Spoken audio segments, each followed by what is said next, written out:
All right, ladies and gentlemen, welcome to the first ever Ice Visions podcast. For those of you that don't know me, my name is Chris Curry. I'm going to be hosting this podcast. Of course, most of you probably do. You probably from the same hometown as me, or you've watched me on my previous podcast, the Brock Sport and Business Association podcast. Go give it a follow. It's a great podcast, a lot of great guys on there. But yeah, I'm no longer a Brock University student as of today. Just wrote my last exam, so I'm starting my own podcast because I enjoyed it. I enjoy talking about hockey, and that's going to be the focus of this podcast. There might be some lacrosse and maybe even a focus on golf every once in a while, but for the most part, it's going to be on hockey. That's my main sport. And yeah, this is really more of a test episode than anything. I want to see if everything works out, how it comes across. So it's probably going to be a shorter episode. I'm expecting around 20 minutes, half hour kind of thing, and then I got to get packed up and moved home. So, anyways, we're gonna get right into it. So, starting off, talking a little bit of hockey, talking the WHL, talking the CHL, the OHL, QMJHL. That's been my focus lately, especially with the NHL playoffs basically already being decided. The bracket is officially done, and the playoffs are starting for the NHL this Saturday, I believe. So hopefully this episode is out by then. But yeah, I've been watching a lot of junior hockey. Let's get it pulled up here. Okay, this is really my focus. Been my main focus lately has been watching the WHL playoffs. Awful living in the East Coast, shout out, which team was it? Portland Everett Silvertips last night, going to overtime, going up to 1 in the morning because the games don't start until 10 o'clock out here. But yeah, so that was great to do the night of an exam. But anyways, it was a lot of fun. The playoffs have been really awesome. The WHL. There's been so many overtimes, so many double overtimes and stuff. Big shout out to the Medicine Hat Tigers. They're my favorite to win the WHL right now. They've looked dominant throughout the playoffs thus far. Yeah, Prince Albert hasn't had a chance with them really, and last night was no different. I think it was final score was like 7-3 or something like that. Shout out Gavin McKenna. He's probably the best player in the WHL right now. Still not even draft eligible this year, but he hit Michigan last night, and he's just had some unreal goals. Been all over TSN. Calgary Hitmen, Lethbridge Hurricanes. This has been a really good series thus far. A lot of fun. The Hitmen are one of the better teams in the WHL, I say. I think a lot of people had them favored going into the playoffs. Pretty good chance that we'll see them play Medicine Hat. Then Everett was the top seed in the WHL at this point, and they've done well. They've had a really good playoffs, but they're missing their top scorer, Carter Bear. He's out with a skate laceration. I believe it's on his ACL, so like it's not his ACL, sorry, his Achilles, which so that's out long term. Unfortunate because Bear is a top draft eligible player. My personal draft rankings before his injury, I had him in the top 10. He has dropped down now though because of the severity of that injury.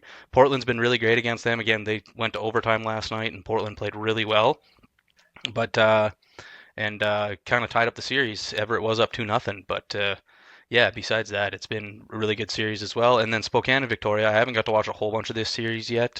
Spokane was another team that was really favored coming into these playoffs. I would say probably the second favorite behind Everett, I would say, because I think they were the second seed behind Everett. And yeah, they just got a lot of really good players. Yeah, Berkeley Catton was by far their best player, and then Andrew Crystal, the other big name on the team, was absolutely dominant. Catton 109 points in 57 games, so just an outstanding season. And then Andrew Crystal 72 points in 29 games with the team, and in the entire league, he had another 60 points with the Kelowna Rockets beforehand. So that's 111 points. Sorry, no, that's last year. Yeah, 132 points to lead the WHL in scoring this year in 50 some games. So, like, yeah, Crystal is probably one of the best players in the league as well. I would say probably right behind McKenna, which is crazy to say considering how much younger McKenna is. Shout out to Everett as well. They got another young player on their team, Landon DuPont, who's one of the most exciting young players to watch in the game right now. I believe he's 16 now, but he started the season 15 years old, exceptional status, and he's been a big part of why they were the top seed in the WHL this year. So that series, this is interesting. It's going to be interesting going forward, the Everett Portland series, because again, Everett was one of the favorites, but having the fact that they're missing Carter Bear is a huge loss for them. So it'll be interesting to see if Portland can take it. Again, my favorite is still Medicine Hat. I think they're going to run through the rest of the WHL. They'll have a bit of a challenge with really any of the teams that come up against them, but yeah, they're my pick to win the WHL, and I would go so far to say they're my pick to win the Memorial Cup too. They've looked absolutely dominant. And we'll jump over to the OHL quick and take a look at their playoff bracket. Playoff bracket. And I haven't watched as much of the OHL lately, just having to study for exams and stuff, but I've kept up enough. I was at a couple of the games between Barrie Colts and Niagara Ice Dogs. Very unfortunate, Niagara couldn't win. Those of you who don't know, I'm based in Niagara right now, just leaving. Niagara was very good. They're a very young team. They'll look good again next year, so shout out to them. London Knights have been absolutely dominant, but this series with Erie has actually been very exciting to watch. I've watched a couple of their games, very physical. These teams do not like each other, and it's been fun overall, but London is just a dominant team. Windsor Spitfires, Kitchener Agents, haven't had to watch any of these games yet, but Windsor's been very good. They got Jack Nesbitt, who is a top draft eligible prospect this year. I believe he's top 20 in NHL Central Scouting's rankings, which just came out. A later podcast, we're going to really go into NHL Central Scouting and look at their final rankings for the year and compare them to my own. And then the Bulldogs, led by Jake O'Brien, who was a massive riser in the NHL Central Scouting. He started the season just inside the first round, I think, and the most recent North American rankings for NHL Central Scouting. He was in the top 4, I believe. So he jumped quite a few players, and he's just had a spectacular second half of the season. So yeah, it's a big thing. Again, I think at this point, London's probably the favorite coming out of here. The Barrie Colts look pretty good too. I got to see them live a couple times, but London's roster is just so much better than everybody else's. I can't see any other team taking it. Be cool. Barrie Colts also has Kashawn Aitchison, another top eligible prospect, but yeah, I just don't think it's going to be enough. London's the oldest team. They're one of the best teams. Easton Cowan, big name on that team. One of their best players for sure. One of the best players in the OHL, one of the best players in the CHL. So yeah, definitely London is coming out of there. And then we will go over to QMJHL. This one's going to be a lot quicker. I have barely watched the QMJHL this year.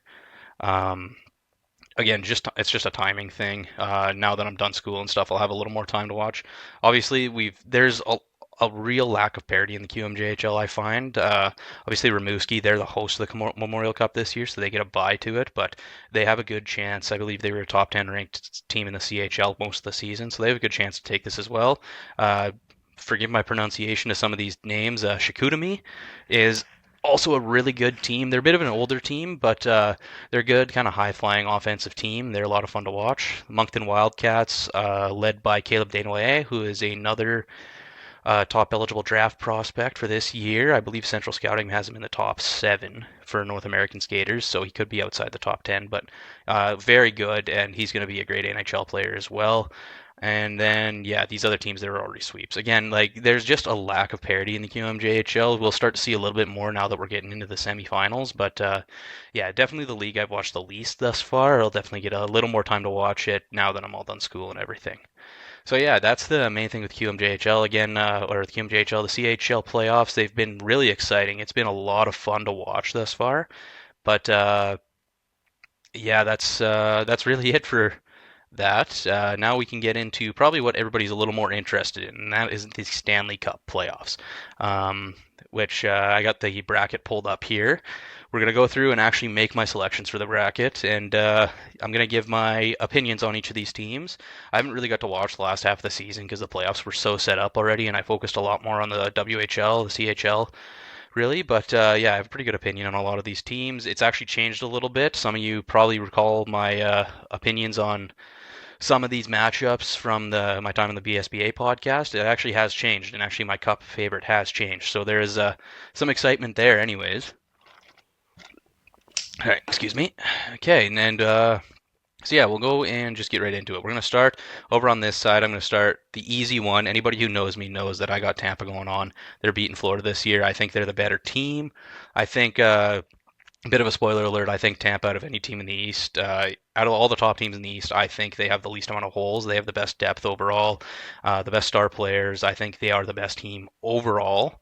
But obviously there is some competition. I'm not saying they're guaranteed, but they are definitely my favorite in the entire East. So I think that's an easy pick to get out. And yeah, I'll just say right now they're probably going to the finals. That is the easy one anyways. And for those of you that know me as well, I'm a Tampa fan, so there is probably a little bit of bias there, but yeah.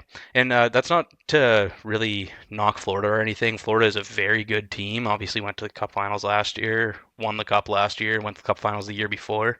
And, they're starting to get healthy too. I just saw Matthew Tkachuk is skating tonight, so the final game of Florida's regular season, he will be playing, which means he's healthy, which isn't a good thing. And they are going to get Aaron Ekblad back from his suspension for PED use. and by game 2 of the playoffs. So, Florida is going to be fully healthy. They made some big pickups at the deadline, bringing in Brad Marchand, and Seth Jones was touted as a big pickup, though Seth Jones isn't that good, so I'm not overly concerned as that from a Tampa fan. But I just think roster-wise, like, provided Tampa is fully healthy, I know there's a couple injuries, Oliver Bjorkstrand being the big one, and he was Tampa's big deadline acquisition. But hopefully he can get healthy in time for the playoffs. He's listed as week to week or day to day or something like that right now, so he might be ready midway through. I hope so. But even without that, I just think Tampa's roster is too good. And then just compare it across the rosters, like Tampa goalie to goalie, I would take Vasilevsky over Bobrovsky. Decor to decor, I think a defensive core led by Hedman and McDonough is better than Florida's core. And forward core, I mean, it's hard to beat that Reinhardt and Barkov line. But Point, Stamkos, and Gensel is a really good line. Or sorry, I said Stamkos. Man, that made me sad a little bit. No, Point, Kucherov, and Gensel is a great top line that can go right against it. And Tampa's got probably the second best shutdown on the line in the league with Anthony Cirelli and Brandon Hagel. So, I think Tampa matches up really well against Florida and, for that matter, any team in the East. And so that's my reasoning, anyways. I think Tampa is taking the first round. We'll go back up here, look at Toronto and Ottawa. So I'm going to actually pull up their rosters here quickly. The Ottawa Senators.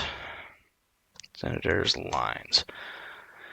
Hop on daily face-off. So it doesn't surprise me Ottawa made the playoffs. I had them as one of the dark horses to make the playoffs this year. I do really like this roster. There's a lot of really good players. Tim Stützle is starting to become one of the more underrated players in the league, I would say.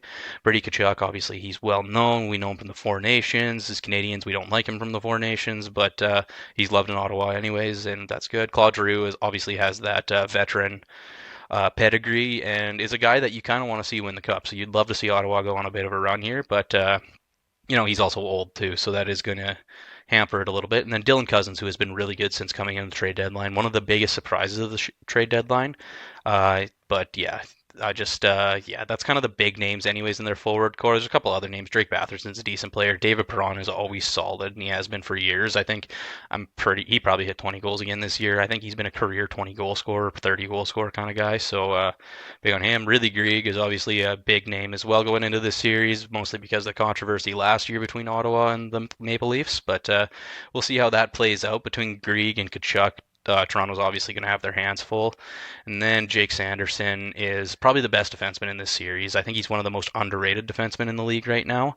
And I think he's better than any defenseman Toronto has. Barely. There's a couple other guys that Toronto has that are definitely up there, but I think Sanderson is by far the most solid here. And then the rest of this decor is nothing to really laugh about. I don't know how long. I'm assuming. Oh, I don't even see Shabbat here. So I don't know. Thomas Shabbat, I'm assuming he's injured. And I don't see him anywhere here. So, I'm assuming he's not playing. If he is playing, that is another big ad for them. But overall, like, this decor isn't great. Nick Jensen, I think, has a decent season for himself. And then the big acquisition for Ottawa was on goaltender with Linus Ullmark, though he hasn't been great lately. He's still a decent goalie, and I think he will do fine in the playoffs. He had a bit of an up and down season, but to say that, we'll look at that roster. And again, I said they're a pretty good team, but there are some holes in that roster for sure, I would say. And let's go to, oh man, my computer is struggling. Where is the Toronto Maple Leafs? There they are. Okay, yeah, this roster, just comparing the two rosters, it's night and day, right? I mean, Mitch Marner, William Nylander, Austin Matthews, all these guys are probably better than they're all probably better than Ottawa's best forward, realistically. There's an argument maybe, but I would comfortably take all three of those guys. Now, the problem is, do they show up in the playoffs? And obviously, that's been an issue for a long time. Matthew Knies has been really good for the Leafs this year as well, and he kind of brings that gritty first-line power forward style that'll really help them in the playoffs. Max Domi on the second line is scary to me. I don't think he's a second-line talent. He's got the scoring ability, but I just think he leaves a lot to be desired in a lot of areas of his game, especially on the defensive side of the puck, which is a little scary for this entire second line because none of these guys are necessarily two-way threats. Tavares has been better in that respect in the latter half of his career, but nobody's expecting Nylander to be a shutdown threat, nor Max Domi, right? And then the bottom six again. This is why, going back to why I think Tampa is going to beat the Leafs, this bottom six is not the greatest looking bottom six, right? Scott Lawton was the Leafs' big pickup, and they were excited for him, but like he's not bringing offense, right? And the biggest problem the Leafs have run into the last several years in the playoffs is that the scoring dries up here. There's no scoring here, and there's nobody down here that can pick up the pace, and that's a problem. And that's going to be a problem for them again this year, especially when you start to look at their decor as well. Like outside of Morgan Riley, there's nobody that's an offensive threat back here. Brandon Carlo, I think, has some puck moving ability. Chris Tanev can move the puck a little bit, but these guys are basically all shutdown threats, right? And I think there's some guys injured too. Hold on.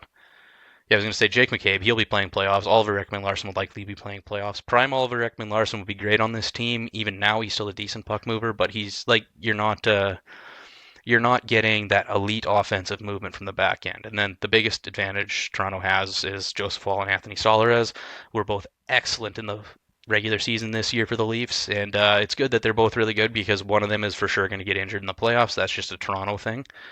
But overall, the Leafs are also really hot coming into the postseason. I believe they were like 9-1-1 in their last 10 or something like that. So they're one of the hottest teams rolling in, and you just hope that they can turn that into playoff success, or at least I do. You want to see good players like Matthews, Marner, Tavares has been a long-time favorite of mine. Like you want to see these guys do well, at least win a round, and then they'll lose to Tampa is my thought process. So again, that was what I'm saying is Toronto is likely going to beat Ottawa is my thought process, though it is the Leafs, so there's a good chance they just lose in 7 because we all know that that's what they do. The next series coming up here, probably don't need to look at the lines for this is going to be an exciting series, Washington versus Montreal. So we got the top seed in the East versus the last team to qualify, and a very young and exciting team here in Montreal. Obviously, the whole world was watching Ivan Demidov debut a couple days ago for the Canadiens, and he wowed them, right? He had a goal and an assist and was one of what I thought the best players on the ice. They have been limiting his minutes a little bit because, he's brand new to the league. It would have been awesome if he had gotten here a little sooner to adjust to the team, but he's already one of the most dynamic players on this roster. Nick Suzuki has been on an absolute tear since the Four Nations as well. I want to say 30 points or 34 points in 20 games or something like that. Like it's been outstanding the way he's played, and he's a good two-way force as well. Cole Caulfield, everybody knows what he is. He's a great goal scorer. Patrick Laine is also a great goal scorer and only a good goal scorer. One of the most fun players to watch, but you're getting nothing except one-timers from the circle, and that's all you need from him, right? So there's some dynamic offense here, and then of course on the back end you got Lane Hutson, who has been outstanding. Anybody who watched the BSBA podcast knows that I had Macklin Celebrini as the Calder favorite for a while. I think to finish out the season, though, Hudson has earned it. He's been so good for the Canadiens this year and tied scoring levels that Cale Makar hit years ago. So that's just goes to show how good this guy has been through the playoffs. So anyways, the Canadiens are great, but the Washington Capitals, where the Canadiens have the high-end young players. I can't spell today. Holy. Washington Capitals lines. So where the Canadiens have that high-end young talent that's going to help them out a ton, Washington has depth. Alex Ovechkin, Dylan Strome have been great together all year. Ovechkin very limited nowadays, but he's still the best goal scorer in NHL history, and he's still capable of scoring goals. He would have been 50 goal scorer this year if he had played the whole season healthy, or close to, which would have been second best in the league. As I was saying with Washington, they are one of the most dominant, or they're one of the best teams in the league this year, have a ton of depth up and down the lineup. Pierre-Luc Dubois, Dylan Strome have been really good down the center for them. And on the back end, Carlson's turned back the clock. Tom Wilson, he's not a defenseman, but you know what I mean? Like a lot of these guys, Ovechkin, Wilson, Carlson have all turned back the clock a little bit and had really good seasons. And I think it's a no-brainer again. I think they are going to take the first round pretty quickly. And then Carolina, New Jersey, this would be an exciting series, but New Jersey has a ton of injuries to guys like Jack Hughes. Dougie Hamilton is still out as well. If they were fully healthy, I would have New Jersey as a dark horse candidate to win the entire East. I think when they are fully healthy, they're one of the most dangerous teams in the league. But as they are right now with all the injuries, I just don't think they can, right? So I'm going to give it Carolina, and then, we'll pick our series here. How many games? I think Toronto and Ottawa is going 7 for sure. I think it's going to go 7. Tampa and Florida is going to go 7 as well. And then Washington, Montreal, I'll give Montreal a game. And Carolina, New Jersey, will give New Jersey a game as well. But I think that's going to be fairly simple. And then I already said this, what's going to happen here. I think Tampa has beaten Toronto. I was pretty clear on that. And then this is going to be an interesting series between Carolina and Washington because they're both very deep teams that have a really good system built around them. Like both of these teams really thrive more so because of the coaching than they do because of the actual players. I mean, Carolina's a great team, don't get me wrong, but they lack the overall star power that a team like Tampa has, for example. You know, they don't have anybody that's as good as Tampa's third best forward, I would say, which that third best forward is probably Jake Gensel. Sebastian Aho is close. Seth Jarvis is a very good player as well. Andrei Svechnikov is one of my favorite players in the league, but none of those guys are absolutely taken over. One shout out on Carolina too. I don't know if he's actually going to play in the playoffs, but they have officially signed Alexander Nikishin, who is probably the best or second best defenseman that's not playing in the NHL right now. He was led SKA St. Petersburg, I believe, with the KHL, the same team that Ivan Demidov came from, and he is officially signed. The 23-year-old, 6'4" left shot defenseman is coming in to reinforce Carolina's D-core, which was already one of the best in the league. And yeah, he's just one of the most dynamic players. Go look up some of his highlights, and you'll see the type of player Carolina's getting. I think he'll step right into the lineup and make an impact, provided they do actually play him. There are rumors that he might go to the AHL first, but if he steps up to play, that does help them out. Overall, though, like I was saying, I think they're both very deep teams, and I think they both have a shot winning this series. But I think Carolina is the better team overall. I mean, Washington is a team that I've been saying all season is overperforming, and I think when they run into Carolina, they are going to that is going to be proven, right? It's going to be proven that they're an overperforming team. And then conference finals again. I said Tampa's winning.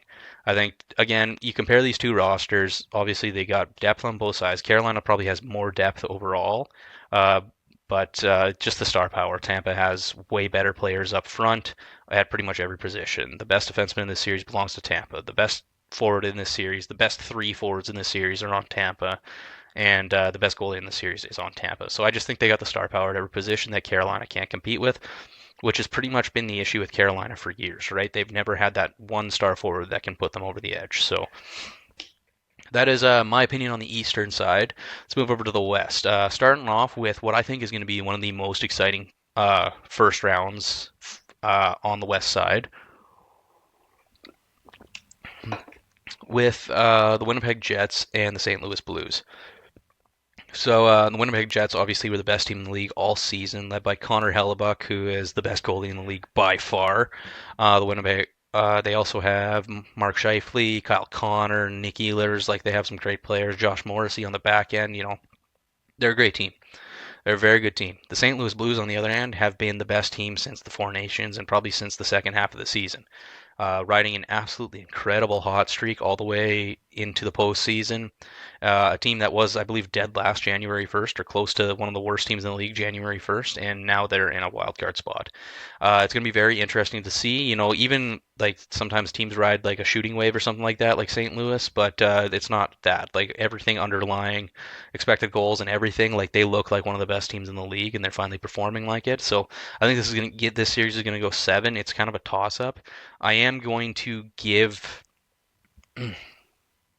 You know what? I'm gonna give a fun opinion. Like I said, it's gonna go 7. I think St. Louis is gonna take it. Actually, I think they're riding such a hot streak that it's possible that they beat them. Again, and just great players on the roster up and down, right? Dylan Holloway and Philip Broberg have fit in seamlessly. Holloway has been on a tear in the second half of the season, and that's not even including guys like Robert Thomas, Jordan Kyrou, like just very skilled players overall.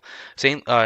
Winnipeg has similar, and Winnipeg has the better goaltending, probably has the better D-core, but I think just overall St. Louis's forward core and just how hot they're playing is going to put them over the edge. There's a bit of a bias here too, just to Winnipeg's last couple playoff performances, which have been disappointing, right? So I do think a team like St. Louis has a chance to get the upset here, and it's fun to throw an upset on your bracket too, right? You can't go with the favorites every time. Then moving on to the next series, we have Dallas and Colorado. Now, anybody that has followed my takes over the year, I have pretty much since January been saying Dallas is the favorite for the Cup. They are one of the deepest teams in the league by far, led by Jason Robertson.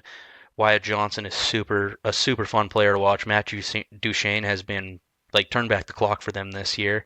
They're supposed to get Tyler Seguin back, who is also just been great for them before he got injured.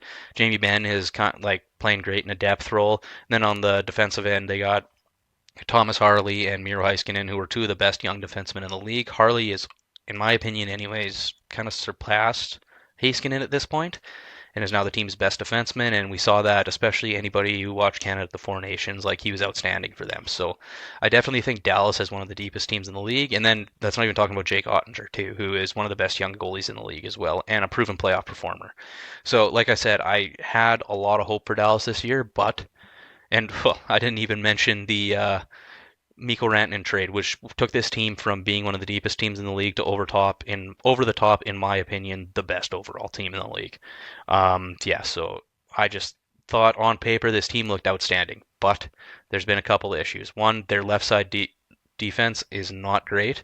Cody Ceci, Elio Lyubushkin down that side. If Miro Heiskanen's healthy, then it looks a lot better because I believe Thomas Harley flips over to that side when Heiskanen's healthy. But right now it does not look good, and yeah, that's the problem. Speaking of health, right? Miro Heiskanen is injured. Jason Robertson is potentially injured based on last night. I believe he sustained an injury. We don't know how serious it is, but if those two are both out, then I think Colorado is going to take it. So that's my prediction right now. Colorado, obviously, I don't think they're near as deep as Dallas is, and they have some holes in their lineup. Goaltending is unproven, but has been pretty decent this year, so it's tough to say how well it's going to perform in the playoffs. But and then the decor, Devon Taves, Cale Makar, like those guys are both outstanding, some of the best defensemen in the league. Makar and is going to win the Norris this year as the best defenseman in the league, partially because Quinn Hughes was injured for some of it, but I think he's just outstanding, right? And then up front, that's the big ticket, right? You got Nathan McKinnon, who is an MVP candidate this year. Makar, for that matter, I think is also an MVP candidate. Either one of those guys could get nominated, and I'd be happy with it. And Martin Necas, who has just fit in seamlessly since the Mikko Rantanen trade. Obviously, Colorado has consistently played this high-speed rush style of game, and Necas just fits that like a glove. He's been great. And their pickup at the trade deadline, I forgot who they picked up. Or not forgot, but I can't remember his name. Take a look. Brock Nelson. Yeah, Brock Nelson, Charlie Coyle. Like, this center core looks really good. Ross Colton, miss him in Tampa. He's a great player. Valerian Shuvskin is a great depth piece, provided he can stay on the lineup. Jonathan Drouin is kind of underrated, but he's had a pretty good productive season himself. Arturi Lekkonen's been great. Like, this forward core is one of the best in the league for sure. And then, yeah, on the back end, like, just a great decor as well. A little top heavy, but still a very good decor. So yeah, overall, I would comfortably pick Colorado over Dallas at this point, just because of the injuries to the Dallas lineup. But if Dallas can get healthy, get Heiskanen and Robertson back, and maybe steal a game, I do think it's possible for them to turn it around. And if that case, they are my Cup favorite. But right now, the injuries are too much. So I will have Colorado and St. Louis in the second round. I'm also going to take Colorado over that. I think again, it's kind of similar, St. Louis to the Carolina-Tampa series, is just the star power in Colorado is too much at that point, right? They're a deep team. They're played very well, but Colorado just has some high-end players on it. Up next is probably the easiest series to predict this year. It's between that one and the Washington-Montreal series, I would say, are the easiest ones to pick. I think Vegas has beaten Minnesota. Minnesota's got some great players. Kirill Kaprizov, Matt Boldy is a great player as well, but Vegas is just so much deeper overall. They got championship pedigree. They have the probably equivalent, if not better, star players. They have a better decor. Goaltending is a bit of a toss-up between these two teams. I would say Gustafsson is probably the best goalie in the series, but I just think the depth of Vegas's lineup is too much. Even with, I think they have some issues at winger a little bit, but those guys have kind of overperformed too, so it hasn't been a big issue. Jack Eichel, again, already a cup winner, and he's more than capable of leading Vegas to another one. Mark Stone's a great player as well. And then on the back end, Shea Theodore, I don't believe he's healthy yet, but he's supposed to be healthy in time for the playoffs, and he's just a great puck moving defenseman. So yeah, overall, I think Vegas is the better team. I will say, keep an eye on Minnesota though. Zeev Boyum was activated, like he has been signed by Minnesota. Obviously, the best defenseman in college hockey this year, and a guy I think will be able to easily step into the NHL right away, and a guy that has championship pedigree, two-time NCAA champion with Denver, and a two-time gold medalist at the World Juniors, both times of which he was arguably the best defenseman on the team. I know Cole Hudson got the highlights last year, but I think Boyum is just as good, probably better than Cole Hudson. So yeah, like keep an eye on that as well, Z Boyum. Another guy that could potentially challenge for the Calder next year now that he's playing for Minnesota. So hopefully he plays, and if he does, that could help Minnesota. But overall, I think Vegas just has too much of a depth advantage. And then the final series. This is another extremely interesting series. Los Angeles and Edmonton. Obviously, they've played each other the last four playoffs. Every single time Edmonton has beaten LA, which has to suck for LA fans, I'm sure. But yeah, this is a very interesting series, I think. Mostly because Edmonton is weak this year. Of the times that these two teams have played the last 4 years, this is the closest these teams have been. Obviously, LA has a massive depth advantage. Edmonton is a very top heavy team, and they have been for years. Just so happens that being that top heavy comes from having the two best players in the game, arguably. That being Connor McDavid and Leon Draisaitl. Draisaitl, who I think should win the Hart Trophy this year, is just been excellent. And then McDavid has had a bit of a down year, but we know he turns it on in the playoffs. So both those guys are going to come alive in the playoffs, provided they're both healthy. I know they've been struggling with injuries in the back half of the season, but yeah, both very good players. Quinn Hudson was signed out of Boston College as Boston University as well, who could step into the lineup and give a little bit more depth to them as well. I think he's good enough. He could play in a depth role on a playoff team. And yeah, I mean, outside of that, their decor is surprisingly good this year, I will say. Let's take a look at their lines quickly. Like, typically, their decor has been a real point of weakness the last couple of years. Very top heavy, like everything else, but Bouchard is obviously one of the best defensemen in the game. Right now, they're running five defensemen, apparently. It just depends on who's all going to play, right? This is another issue too, is there's a lot of injuries and stuff, but a lot of these guys should be back in time. Jake Wallman, that was a huge pickup for them. If Darnell Nurse is back, I know he was bad last year in the playoffs, but he is capable of being a good player. Matthias Ekholm is one of the most underrated defensemen in the league. Maybe not so much anymore, but he was for years. So overall, yeah, those are the big ones. Jake Wallman was a massive pickup for this team, and that's the one that's going to be the difference maker in terms of the decors. The Kings, they're a great team though. They're a deep team. They're a good defensive squad. They have a lot of players that have kind of come alive in the second half of the season. Quentin Byfield has really come into his own, and they're led by championship pedigree and Anze Kopitar, a guy that knows how to win and is still an excellent player overall.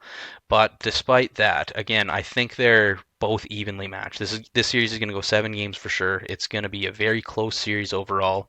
It just really depends what version of the Oilers stars show up, I think, and what goalie they get. Stuart Skinner is, again, I don't think he's the answer in net. I didn't think they should have stuck with him at the beginning of the year. I know he played well in the playoffs last year, but he's too streaky. You don't know which Skinner you're getting every game. So it's going to be very interesting to see how this series shakes out. I do think the depth of LA is going to pull out. So I got LA for the first time in 4 years beating the Oilers in the first round of the playoffs. We're going to see how that goes, but yeah, that series is definitely going 7 games. Like I said, Vegas, again, I'm going to give Minnesota a win, but I just don't think this series is overly close. Colorado, Dallas, I'm going to go 6 games. Again, I think Colorado is comfortably the better team if Robertson and Heiskanen are out. I'll make it 7 games on the off chance that one or both of those guys come back, because they're, even with the injuries, I still think they're close overall, but I just think those two injuries just is going to power down Dallas too much.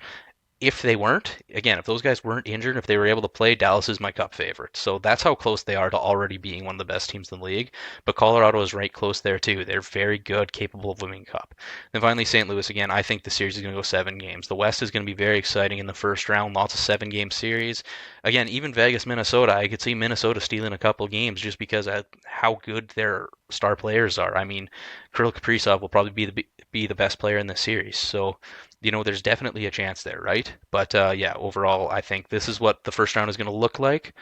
Then on to the second round. I don't have to go as much in depth on these guys. Like I said, I already think Colorado is going to beat St. Louis. I think it's just a star power thing at that point.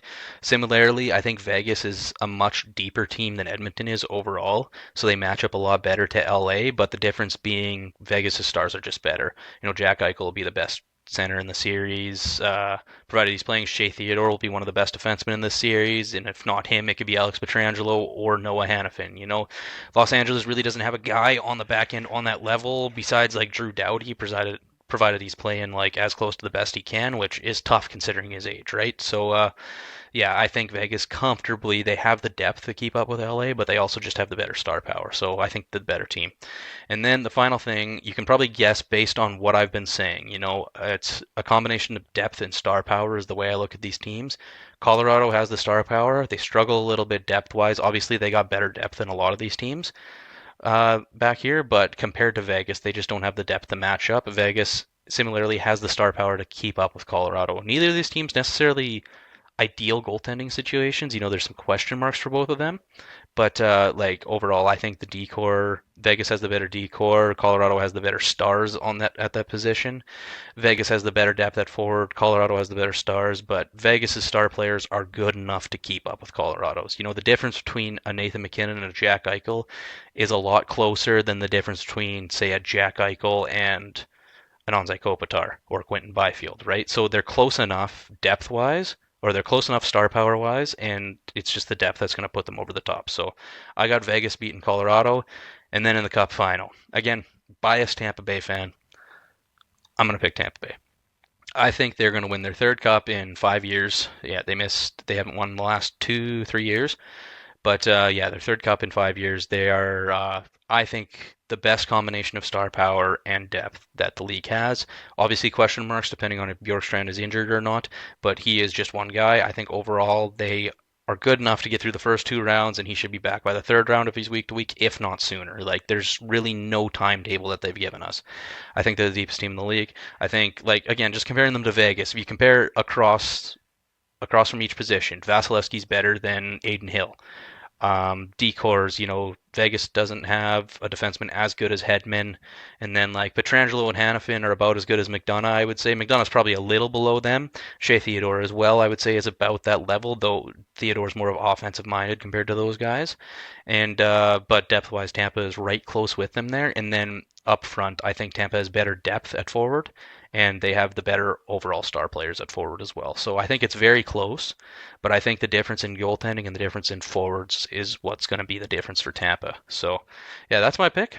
I think it's Tampa. Tiebreaker question, what did we say? This series is going to go 6 games, I think. Let's say 6 games. It's going to be just under 4 goals a game total. So that's 24. We'll go just over. So we'll say like 28. Yeah, we'll go 28. That should be close, I think. We'll submit that bracket. All right, so that's the bracket submitted. Obviously, sound off in the comments how wrong I am about some of these teams and where I screwed up or where I forgot a guy played or something or who I didn't talk about. People always get things wrong, right? And I'm sure I'm no different. So, but anyways, with that, we're going to wrap up. That was a lot of fun. Starting next week, hopefully I can get a little bit of talking about prospects and stuff and a little more talking on the junior hockey side. And I want to recap the NCAA playoffs as well. I didn't have enough time to do that today. But yeah, thank you guys all for listening to the first episode of the Ice Vision podcast. It's a lot of fun. And we'll see you all in the next episode.